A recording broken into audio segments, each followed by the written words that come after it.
Yeah, hi there, and you are one of my online students, and you're actually one of my TOEFL writing boot camp students. I am Michael Buckoff, the founder, owner, and the materials writer for all of your lessons at the 7-step system to pass a TOEFL IBT. And I'm looking at your essay right now, and let's take a look at the question first. It says, do you agree or disagree with the following statement? In 20 years, there will be fewer number of cars in use than there are today. Give reasons and examples to explain your answer. You want to put examples there. Okay, so the first thing I want to do is read the whole thing. I'll make some corrections, and I'm going to write down the different kinds of errors that you're making, and that'll give me some idea. So with the advent of technology, automobile industry has taken a new shape. In the past 10 years, I'm going to say has been, and it continues up until the moment of speaking. So the present perfect is going to work better, I think, than the simple present.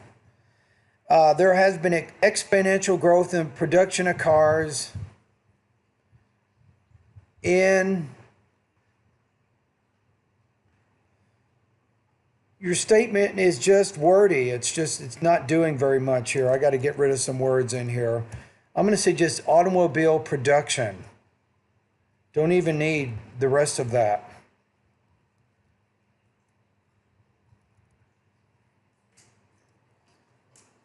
So this has to do with concise. As far as no comma after as. And don't even need that because you said I believe.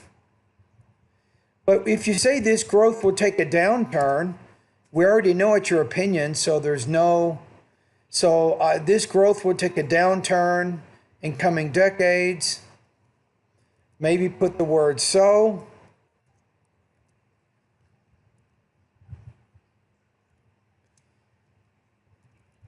Totally doesn't do very much. I agree.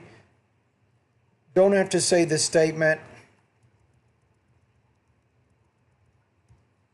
I agree that there will be fewer cars in use in coming decades for some reasons. But you don't have a thesis. That troubles me. You say, first, more number of cars means more air pollution. Increase in air pollution gives rise to many harmful diseases. For instance, according to the recent epidemiological reports,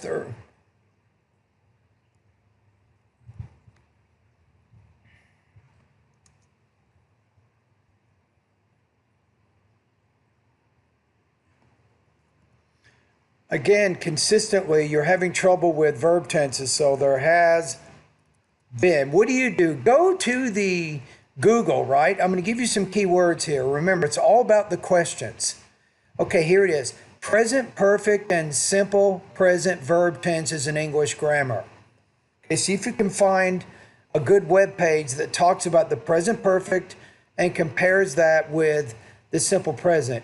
You said in the past few decades, which leads me to believe that it's still occurring now. So there has been sudden and higher incidence.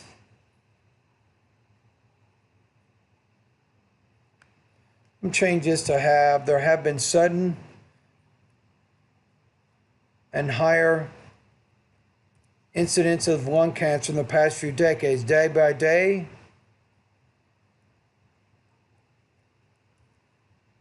I'm going to get rid of there are and just say many cases with lung diseases are reported in urban hospitals. Not only people, many species like birds are also at jeopardy.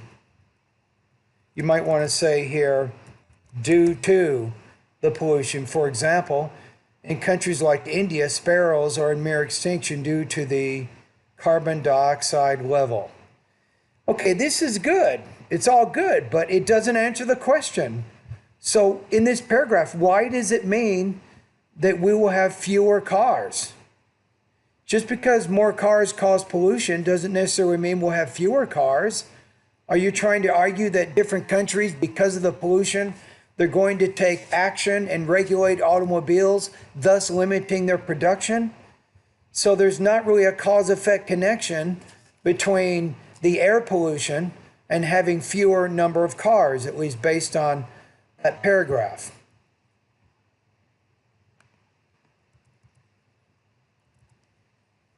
All right, let's keep going here.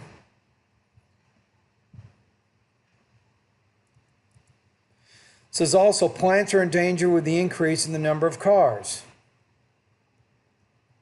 Again, that's not a good topic sentence because it doesn't connect back to the purpose. Remember your thesis? You say there will be fewer cars in use in coming decades for some reasons. If you go to this paragraph, you say first, there will be fewer cars in the future because of, and then state what the reason. Say another reason why there'll be fewer cars in the future is, and explain that. So you say plants are endangered with the increase in the number of cars as people start using more cars, road extension has to be done. More trees are cut down. I'm going to change this to expand the roads. I think in this case, it's better to use the infinitive, so you're having some problems with gerunds versus infinitives. I'm just writing down some information. Land acquisition has spread to a new level by involving the cutting down of forests. Many scientists declared that automobiles are one of the culprits of greenhouse gases. In addition, traffic has also increased in cities. It takes hours. This is a problem here. You want to use here a semicolon or a period so you avoid what's called a comma splice.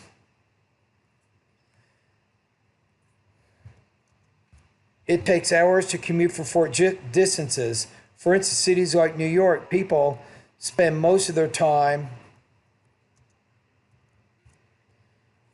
in traffic for commuting because home and workplace. In some countries like China, and China, you want to capitalize it because it's the name of a country. Governments, if you're saying China, I would put the government is. You're talking about the government in China, right? Collective noun. So this is subject, verb, agreement. Okay, let's keep reading here. So you say, so there will be less pollution and people can find free time to spend besides spending majority of their life in traveling. There's still not a good cause-effect connection between what you're talking about and having fewer cars, right?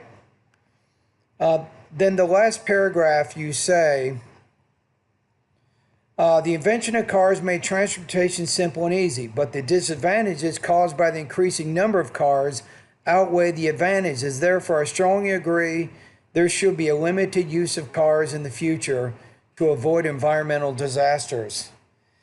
But it's not just why we should limit cars. You're arguing why there will be fewer cars, right? So it's not as much as debating whether cars are good or bad, but you're just arguing whether we're going to have more or fewer of them, because not everybody agrees with the environmental kind of things. I mean, there's a lot of countries that don't do many environmental things at all. Okay, so the other issue is your writing is not really exactly answering the question. So unfortunately here, I'm going to put you at 2.75 out of 5, 18 points out of 30. So what I'm going to do now is, in the next part of the video, I'm going to show you changes you can make in the thesis, and then in the topic sentences of each paragraph, and then how you can kind of restructure those ideas to give you a tighter organization, and particularly an organization that more directly addresses the writing prompt. The first step here is we need a little bit more sharply focused thesis, and that is going to make it easier to frame your two-body paragraphs, right? So the second paragraph, you're talking a lot about You're talking about harmful diseases, lung cancer. You're also talking about problems with birds because of the carbon dioxide levels. So these are health concerns for people and animals. But still, there's just too many ideas in there anyway. So we need to really focus what you're doing. The next one, again, there's too many different ideas. You're talking about plants in here. You're talking about trees. You're talking about long commutes. There's too many things going on in here, so we need to focus. So the first step is to take these two key points. I'm going to just focus on health concerns in one paragraph and long commute concerns in another. So then I agree there will be fewer cars in use in the coming decades.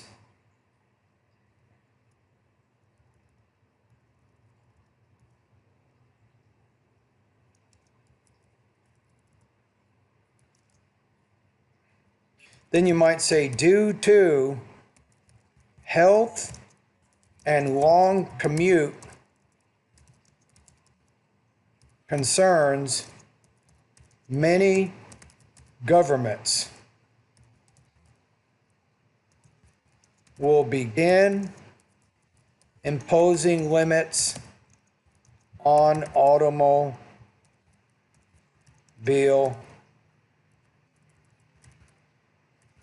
production. Without the thesis, you're just spinning your tires in the mud. You need a more specific thesis, right? So, due to health and long commute concerns, many governments will begin imposing limits on automobile production. Right? So once we have this, we now need to create the topic sentences for the two-body paragraphs, and the topic sentences will come from this thesis. So based on the thesis here, due to health and long commute concerns, many governments will begin imposing limits on automobile production, right? So then we have our thesis, our first topic sentence. First of all, society will see fewer cars because governments will restrict car production in order to decrease the health-related illnesses caused by auto pollution. And then we need a 100-word example here to illustrate that, and then we're done with it. Second of all, countries will also see fewer cars in the future because of the long commute citizens drive daily to their jobs. Right? So that frames the next paragraph. This is what you did not do. You did not have topic sentences which connected back to the prompt. You started off with more facts. You said plants are endangered with the increase in the number of cars. That's a fact. There's no argument being made there. Right? Or another paragraph, you have more number of cars means more air pollution. That's a fact. It's not really an argument. So I took some of your ideas, I framed them more as arguments, not as facts. Now the facts after the topic sentence, that's when the facts and the details become important, right? So this is our next step. Our next step is to simply use a 100-word example to illustrate the idea in the topic sentence. That way you're going to show depth and complexity of thought. Now let's take a look. So we have the topic sentence in that second paragraph, right? So then we have, here's my example. Now this is the key. What you're doing, you're talking about, you're not getting too specific. You're not getting specific enough in the paragraph to really illustrate a good argument. You talk about epidemiological reports. You talk about lung cancer, urban hospitals. Then you talk about birds. And then India, and then sparrows, and then carbon dioxide. It's too many things, right? So let's compare. For example, Beijing, China, one of the most polluted cities in the world, has seen a dramatic rise in asthma and other lung-related diseases over the last few decades. As a result, the government sometimes restricts when its citizens can drive in Beijing, especially when the pollution is really heavy. Probably don't even have to say really there. In fact, when China held its Summer Olympics a few years back, it did not allow its citizens to drive in Beijing while the Olympics were in progress so that the athletes could perform their events optimally without having a lot of smoke in the air. China, and this is important, this last sentence, China, like many other densely populated countries, will likely limit the number of cars being made in the future due to these health concerns. So this sentence here, it relates back to the sentence in the beginning. So we have a very unified paragraph. Okay, in this next paragraph, let's take a look at what I did. So notice the example here. It starts right there, and it goes all the way to where it says abandon their cars. This is my point. When you bring up a specific example, I want you to take more time to illustrate that idea. That shows more depth and complexity thought to the writing. And it's not only good for the TOEFL, but it's good when you get into the university and you're trying to figure out how to argue and argue points in a lot of depth and complexity of thought. So here's what I said. I said in the topic sentence, of course, I said, second of all, countries will also see fewer cars in the future because of the long commute citizens drive daily to their jobs. To illustrate, Los Angeles, California is ranked 9th in the U.S. with the worst traffic. The average commute time for someone working in Los Angeles is about 90 minutes one way. In other words, workers in Los Angeles spend about 18 hours per week driving to work. The long commute hardship is encouraging many to find alternative methods of transportation such as buses and trains. Furthermore, the city is currently building above and underground subways, which will further encourage drivers to abandon their cars. Consequently, these alternative methods of transportation being built will result in fewer cars being purchased in areas like Los Angeles and Tokyo, both of which have congested roadways. So we've made the case there. Now we need to look at the conclusion. And we can finish this evaluation. But part of it is when I do an evaluation, I'm very thorough, and I will even recommend specific things in my website that you can work on to improve.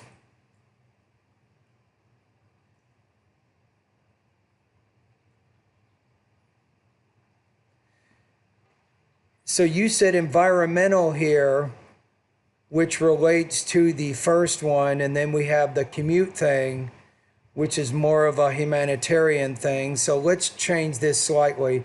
I strongly agree that there will be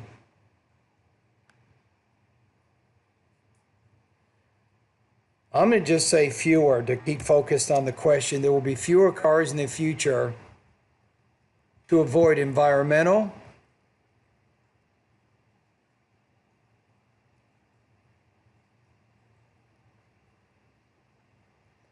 I'm going to change this and let me say so that countries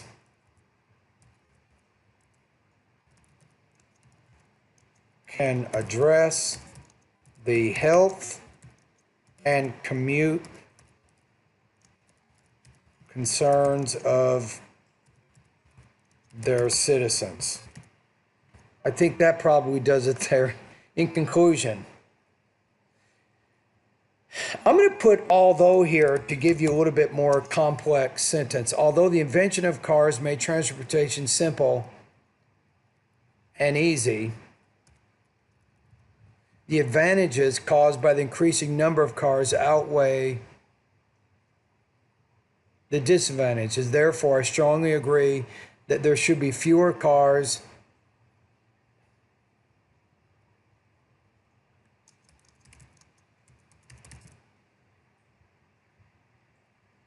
there should be, I'm going to say will be, there will be fewer cars in the future so that countries can address the health and commute concerns of their citizens.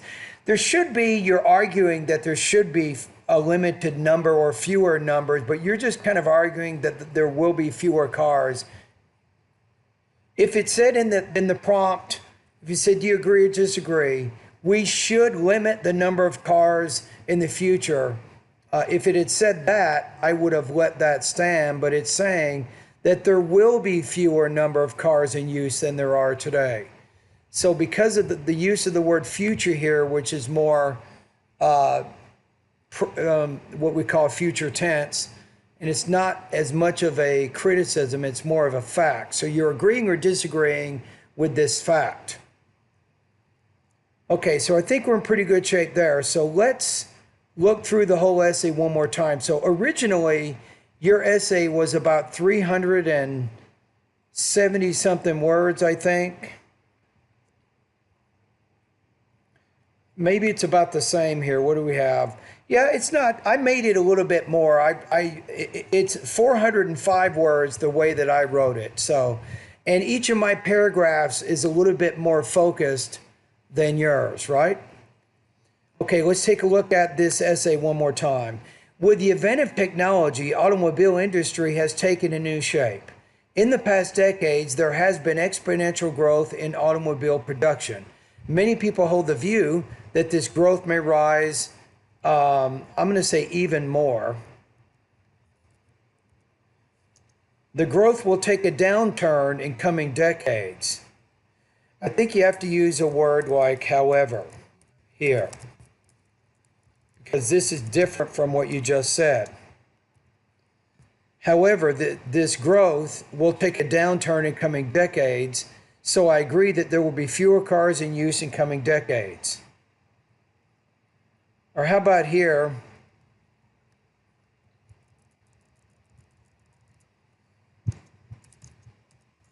In the future, so you don't say coming decade, you're avoiding unnecessarily repeating. So due to health and long commute concerns, many governments will begin imposing limits on automobile production. So now we just have to explain what those limits will be and how that will affect how many cars we'll see in the future. And that way, you're exactly answering the question. First of all, society will see fewer cars because governments will restrict car production in order to decrease the health-related illnesses caused by auto pollution. For example, Beijing, China, one of the most polluted cities in the world, has seen a dramatic rise in asthma and other lung-related diseases over the last few decades. As a result, the government sometimes restricts when its residents can drive in Beijing, especially when the pollution is heavy. In fact, when China held its Summer Olympics a few years back, it did not allow its citizens to drive in Beijing while the Olympics were in progress so that the athletes could perform their events optimally without having a lot of smoke in the air. China, like many other densely populated countries, will likely limit the number of cars being made in the future due to these health concerns.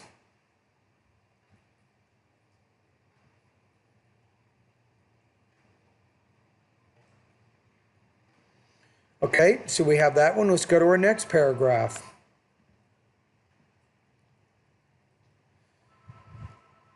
We have, second of all, countries will also see fewer cars in the future because of the long commute citizens drive daily to their jobs. To illustrate, Los Angeles, California is ranked 9th in the nation with the worst traffic. The average commute time for someone working in Los Angeles is about 90 minutes one way.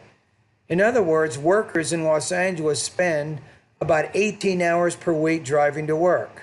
The long commute hardship is encouraging many to find alternative methods of transportation, such as buses and trains. Furthermore, the city is currently building above and underground railways, which will further encourage drivers to abandon their cars.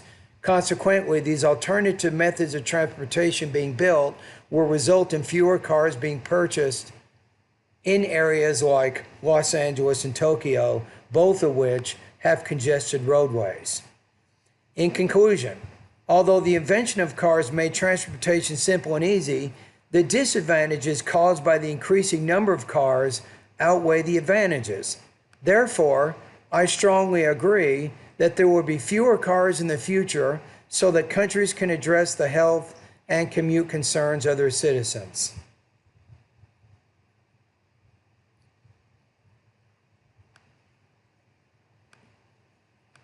There we go.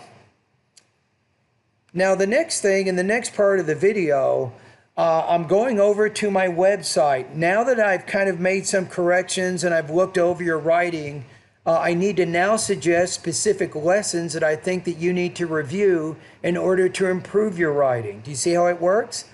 So it's not just completing a whole bunch of practice tests to get better.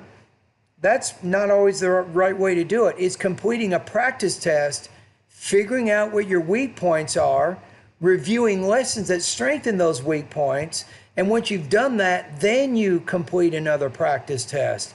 And let's see if you're any better then than you are now. And I guarantee you, if you take these suggestions into consideration, and if you really think about it, what did I just do? I took an essay that scored 18 points out of 30, and I showed you how to rewrite it so you get 30 points out of 30. I've now shown you exactly how to get the perfect score. I am now at stealth.michaelbuckoff.com. The first stop, we need to go to the grammar area. I wrote down some of the problems that you're having. And the reason I did an error correction first, when I read the essay, I knew it wasn't going to work and it wasn't going to score high. And I pretty much had to get rid of about 60% of your content and totally restructure everything, right? But I did the error correction because it tells me what kinds of possible problems you're having when it comes to your grammar. Okay, so I'm looking at, I think adverb clauses, lesson number 8, lesson number 9. I think both of these are good because your grammar is a little bit basic. Let's keep going here. What else? I'm looking at the list here. Lesson 16, count and non-count nouns, and particularly when you need to put S's on your plural nouns. I think that's important for you right now. Lesson number 17, verb tenses. I even told you during the video correction, you should review or compare the use of the present perfect from the simple past. I think lesson 17.1 is good. Lesson 17.1 is also important for you. Okay, what else? Articles, lesson number 20. Review that lesson. Gerunds and infinitives, absolutely. Lesson 24. Take a look at that one. Lesson 25, comma splices. Yes, you need to eliminate this type of error in your writing. I think this is important too.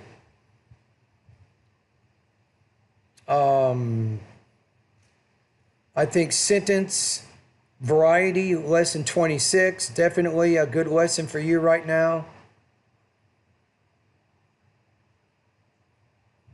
Okay, I think that's it. Now the next step is let's go into the writing area of my course. Remember, a lot of people, they say, Michael, why do you have a grammar section? Well, now you know. You know exactly why I have a grammar section in my course. Because when you're doing the writing and the speaking, there's different kinds of problems you're having, and I want to make sure you have lessons and practice exercises that can address all of those things. That's why I do this. Okay, in the writing part of my course, let's take a look at it. You really didn't have a good thesis, right? So that's one of my suggestions right away is, let me take a look at it here. Number 4,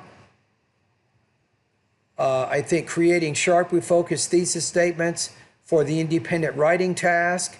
I think lesson 4.1 is simple, direct approach to answering the independent writing task.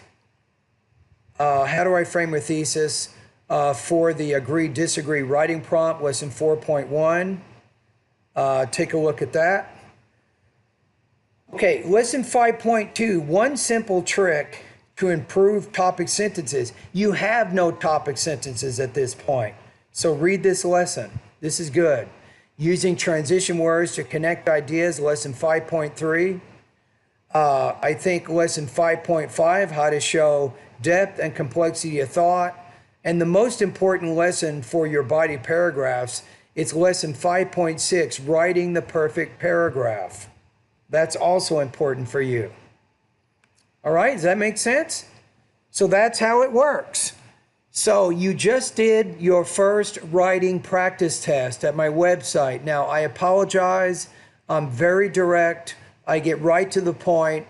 I'm not trying to offend you in any way. I'm just trying to show you as quickly, as effectively, as concisely as I can what your specific writing problems are and how you can improve in those areas. Now, you have one more video correction that you can do as a TOEFL writing bootcamp student. I offer two. My next suggestion is that you do an integrated writing practice test so I can diagnose any specific problems you're having in those areas. Now remember, as a writing bootcamp student, you can send me practice essays every day and I will score them every day, right? But I only do this thorough error correction of 2 of the essays. The rest of them, I will score the essays and give you brief comments, but not video corrections. All right? And thank you for doing this practice test. And remember that I really do advise that the next practice test you want me to video correct, make sure it is an integrated writing one, because I also want to help you in that area too.